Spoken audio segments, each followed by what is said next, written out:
Que la grâce de Jésus notre Seigneur et l'amour de Dieu le Père et la communion de l'Esprit Saint soient toujours avec vous. Bien-aimés dans le Christ, en ce premier dimanche de carême de l'année A, la parole de Dieu nous invite à contempler, à regarder, à entrer dans la profondeur de cet épisode de Jésus qui est tenté par le diable dans le désert. Jésus, à 3 reprises, traverse l'épreuve en proclamant ce qui est écrit, cette parole divine, cette parole réelle, cette parole véridique, sans mensonge, ce roc de la vérité qui est fidèle, qui est la fidélité elle-même à l'amour de Dieu. Et Jésus dit au Satan, l'homme ne vit pas seulement du pain, mais il vit aussi de la parole de Dieu, la parole qui sort de la bouche de Dieu. Bien-aimé dans le Christ, le mensonge, ces véhicules, se communiquent comme on respirait. Et aujourd'hui, avec les réseaux sociaux, il y a beaucoup d'anarques, des mensonges de tous bords, des escroqueries de tous bords. Et je voudrais relever ici, mais surtout ouvrir le voile sur l'escroquerie. Les escroqueries les plus répandues sur le web, par exemple, ce qu'on appelle la pyramide de Ponzi.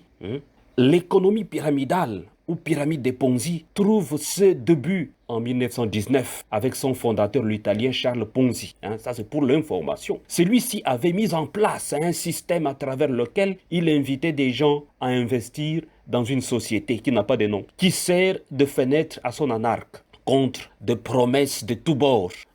À l'investissement alléchant, après trop, on vous devenir riche. Bien-aimé dans le Christ, mais ces gaillards de Ponzi faisaient miroiter à ses victimes que si elles investissaient un montant, par exemple, de $1000, elles recevaient $2000 après 3 mois. Or, Ponzi n'expliquait pas comment cela est possible. Dans le fait, bien-aimé dans le Christ, l'arnaqueur utilisait l'argent des premières victimes pour en attirer d'autres. Ainsi, le première victime voyait que l'affaire génère de l'argent, ce qui le poussait à investir plus, attirant de nouveaux pigeons par la suite. Bien-aimé dans le Christ.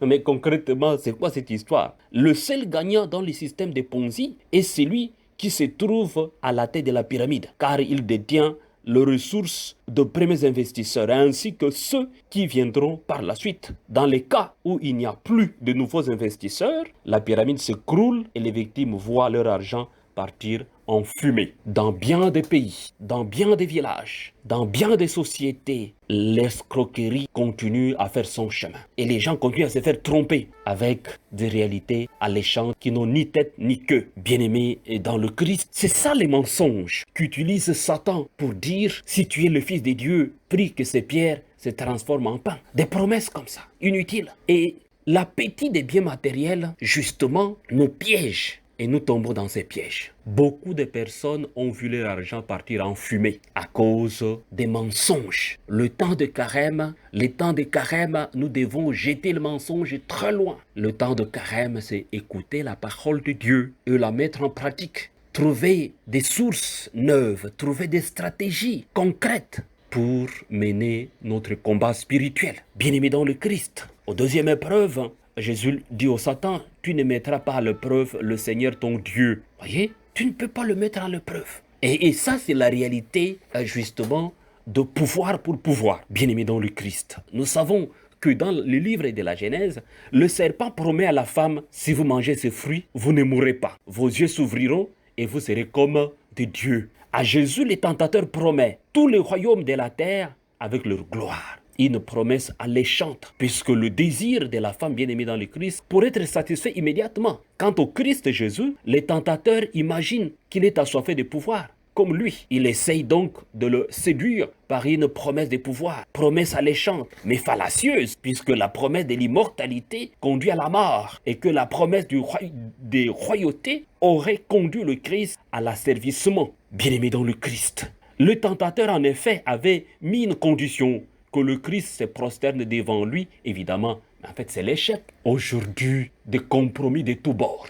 Les gens signent n'importe quoi. Les gens font n'importe quoi pourvu qu'ils aient le pouvoir. Mais en fait, vous êtes un esclave consenti, un esclave content de sa situation, un esclave content de ce qu'il est. Mais vous êtes asservi. Vous avez le pouvoir, mais vous n'avez pas le pouvoir.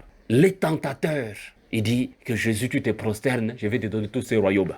Mais Jésus lui dit, tu ne peux pas, tu ne peux pas. Je suis ton Dieu. Tu ne peux pas mettre le Seigneur ton Dieu à l'épreuve. C'est pas possible. Bien-aimés dans le Christ, les compromissions de la vie, en fait, c'est l'appétit démesuré du pouvoir. Cessons l'appétit démesuré du pouvoir. Ça n'a aucune importance, bien-aimés dans le Christ. Vous serez un esclave avec des marmites des rognons, mais vous êtes esclave, rempli des marmites des rognons, mais vous êtes esclave. Ça signifie que vous n'êtes pas libre, vous n'êtes pas humanisé, bien-aimés dans le Christ. La troisième épreuve, la troisième réalité, c'est que c'est l'idolâtrie. Jésus ne peut pas. Et nous pouvons nous rendre compte qu'avec les trois extraits de la parole de Dieu, Jésus se fonde sur la loi des vies, la promesse de salut transmise à Israël. Le Fils de l'homme, il répond par la parole révélée à son peuple, une parole d'amour infini. Le jour du baptême du Seigneur, une parole qui sort du ciel qui dit « Voici mon Fils bien-aimé, écoutez-le. En qui j'ai mis mon espoir, écoutez-le. »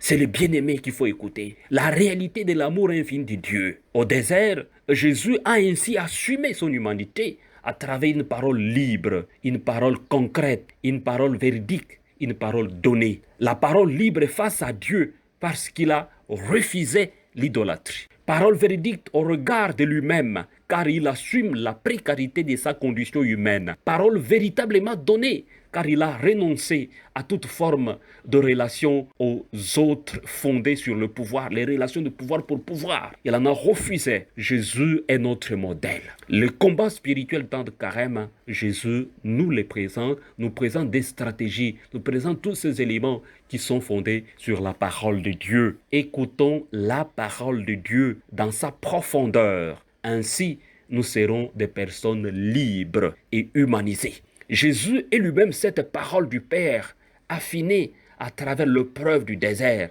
dans la pleine liberté d'un homme devenu adulte, d'un homme devenu mature, bien-aimé dans le Christ.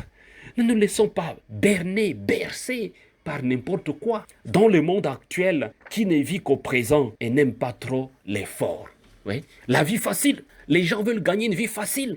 À l'espace de quelques minutes sans travailler, sans effort. Une vie comme celle-là n'existe pas, bien-aimé, dans le Christ pour le chrétien. Le chrétien vit une vie de sacrifice, c'est-à-dire une vie imbibée par la parole de Dieu. La parole qui vivifie, la parole qui transforme. Pas une vie dévergondée, pas une vie inutile, pas une vie sans valeur. Non, le chrétien, c'est un homme, c'est une femme de valeur. Il est invité ou elle est invitée d'écouter la parole de Dieu. Entendre cette parole de Dieu qui nous plonge dans l'espérance. Ainsi, nous serons capables d'entrer dans la trilogie de carême, de prier en profondeur, de jeûner en profondeur et de vivre la charité en profondeur.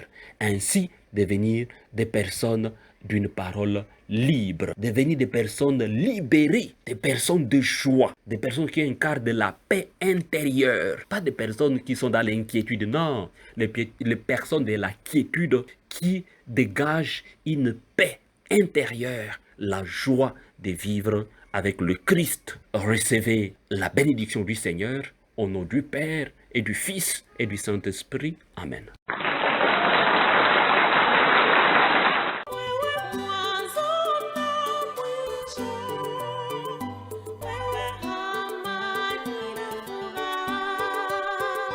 Pokea Bwana shukrani.